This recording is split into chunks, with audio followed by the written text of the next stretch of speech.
बहुत शुक्रिया आप सभी साथियों का। मैं मुलायम सिंह यादव के मैं सच बताना चाहता हूँ कि उनके जीवन को बहुत ही गहराई से मैं जानता हूँ, मैं समझता हूँ, लेकिन वो जिन मूल्यों के लिए लड़ रहे थे, उस मूल्यों में मेरा भी विश्वास है। समाजवाद के जिस मूल्य के लिए वो निरंतर प्रयास कर रहे थे। तो मैं कुछ वाकया सुनाना चाहता हूँ कि जब मैं बिहार के ग्रामीण हिस्से से आता हूँ, तो वहाँ 1990 के पहले कास्ट वायलेंस जैसी चीज़ें ये बहुत आम सी चीज़ हुआ करती थी। और ऐसा नहीं है कि नाउ इट्स ओवर, है ना? आज से 10 दिन पहले, 10-15 दिन पहले ही नवादा की घटना नवादा ज़िले में जो हुआ, आप उनसे वाकिफ़ होंगे। तो इसे एक लार्जर पैटर्न में देखने की ज़रूरत है। तो मैं जो अपनी बात कहना चाहता हूँ, वो ये कि हमारे जो हमसे पहले वाले जनरेशन है, उनके द्वारा जिस तरह की आप बीती उन लोगों ने सुनाया कि कास्ट वायलेंस कितनी आम सी चीज़ हुआ करती थी। मुझे लगता है कि 90 के दशक में मुलायम सिंह यादव हो, लालू प्रसाद यादव हो और ये तमाम तरह के जो राम मनोहर लोहिया के ख़्यालों से जो काफ़ी प्रेरित लोग रहे हों, तो इनके एक पॉलिटिकल कैम्पेनिंग की वजह से एक लार्जर नैरेटिव में शिफ्ट हुआ। ये हमें एक्सेप्ट करना होगा।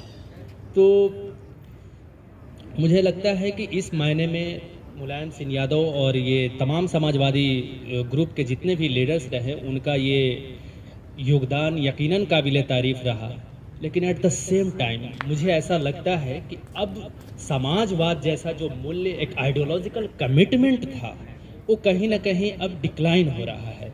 वो आइडियोलॉजिकल कमिटमेंट सेंट्रिक पॉलिटिक्स के बजाय अब हम इंडिविजुअल सेंट्रिक पॉलिटिक्स की तरफ शिफ्ट कर रहे हैं, और मुझे लगता है कि ये बहुत फ्रूटफुल चीज़ नहीं है। इसलिए बहुत ज़रूरी है कि as a student of university हम एक आइडियोलॉजी से स्टिच करें। हम किस तरह का समाज बनाना चाहते हैं, किस तरह की दुनिया देखना चाहते हैं, किस तरह की सोसाइटी इन्विज़न करते हैं। और इस मामले में जो खुद को समाजवादी धड़े के कई बार नेता खुद को बताते हैं, कई बार उनका लगता है कि वो समाजवाद के मूल्यों से बिल्कुल कोसों दूर खड़े हैं। तो as a student of university हमें इस कदर से एक पॉलिटिकल अवेयरनेस डेवलप करना होगा कि क्रिटिकली एग्जामिन करें।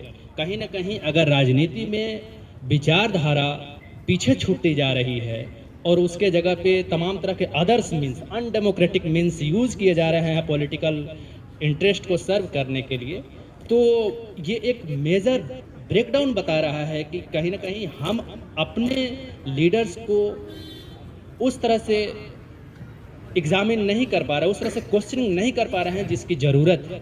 बस मैं इसके साथ अपनी बात ख़त्म करना चाहूँगा, और ये मेरा जो कि अगर हम समाजवाद के जितने भी नेता हैं या सेकुलरिज़्म की बात करते हैं, उनकी भी सीवियर क्रिटिकल इंक्वायरी होनी चाहिए।